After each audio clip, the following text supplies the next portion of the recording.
وہاں پر مجاہدین کے لیے کھانا تیار کرنا، ان کے لیے پانی لے کے آنا مشکیزیں بھر کے، زخمیوں کی مرہم پٹی کرنی، شہیدوں کی لاشوں کو سنبھالنا، حتیٰ کہ جو دشمنوں کی طرف سے تیر آتے تھے وہ تیر مختلف جگہ پہ گرتے، یہ تیر اٹھا اٹھا کے جمع کرتی اور جمع کر کے لا کے مجاہدین کو دیتی کہ یہ ان کو دوبارہ استعمال کرو۔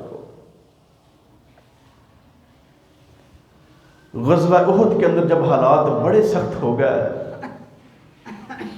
تو سیدہ ام سلیم رضی اللہ تعالیٰ عنہ اور سیدہ عائشہ صدیقہ رضی اللہ تعالیٰ نے تلواریں پکڑ لی اور باقاعدہ طور پہ کفر کا مقابلہ کیا۔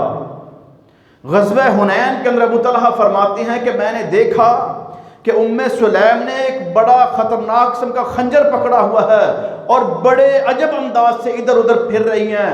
میں نے پیغمبر رحمت علیہ السلام کو بتایا کہ اللہ کے نبی آج تو ام سلیم نے خنجر پکڑا ہوا ہے، پتہ نہیں وہ کیا کرے گی۔ اب نبی رحمت علیہ السلام چونکہ ان سے بہت زیادہ محبت کرتے تھے کہ یہ پیارے پیغمبر علیہ السلام کی والدہ ماجدہ آمنہ ان کے خاندان سے تھی۔ ان دونوں بہنوں کو ام سلیم اور ام حرام ان کو پیارے پیغمبر علیہ السلام اپنی خالہ سمجھتے تھے کہ یہ میری خالائیں ہیں دونوں۔ تو نبی رحمت نے پوچھا کہ کیا ماجرا ہے؟ فرمانے لگی میں نے اس لیے یہ پکڑا ہوا ہے کہ اگر کوئی کافر آپ کی طرف بڑھے تو میں آگے بڑھ کے اس کا پیٹ چیر کے رکھ دوں۔ یعنی نبی رحمت علیہ السلام کے دفاع کے لیے اتنا کمال ان کا ایمان تھا کہ گھر کی جو ضروریات تھیں ان کو بھی پورا کیا ہے، جو ان کے ذمہ کام تھے وہ بھی سارے بہترین طریقے سے پورے کیے ہیں، اور جب مقتل کے اندر جا کے ضرورت پڑی ہے تو وہاں سے وہ پیچھے نہیں ہٹی۔ اور بھائی ان کے کیسے تھے؟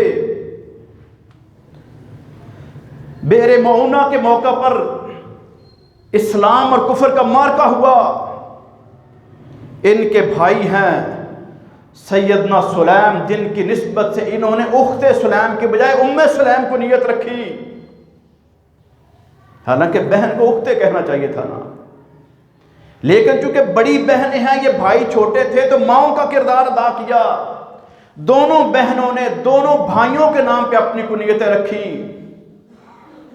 سلیم بن ملحان کفر کے اوپر حملہ کر رہے تھے، زبردست مار کے جاری تھے، کفار نے پیچھے سے حملہ کیا اور ان کو ایسا نیزہ مارا کہ ان کی کمر پہ لگا اور سینے میں سے نکل گیا، لیکن عجب الفاظ انہوں نے تاریخ کے اندر رقم کروا دیے۔ فرمایا فزت برب الکعبہ، اللہ کی قسم میں کامیاب ہو گیا۔ وہ جو کافر نیزہ مارنے والا تھا وہ آگے بڑا، مسلمانوں سے پوچھو مارا میں نے اس کو ہے، قتل میں نے کیا ہے، نیزہ آر پار ہو گیا، کہتا وہ ہے کہ میں کامیاب ہو گیا۔ انہوں نے بتایا کہ ادھر سے ہمارے خون کا قطرہ زمین پہ بعد میں گرتا ہے، اللہ تعالیٰ زندگی بھر کے گناہ معاف کر کے جنت میں پہلے داخل کر دیتا ہے۔ کتنے کافر وہاں پر اس موقع پہ مسلمان ہوئے اس ایک جملے پہ، اور اس ایک معرکے میں یہ دونوں بھائی شہید ہوئے، حرام بن ملحان اور سلیم بن ملحان۔ ان دونوں کی یہ بہنیں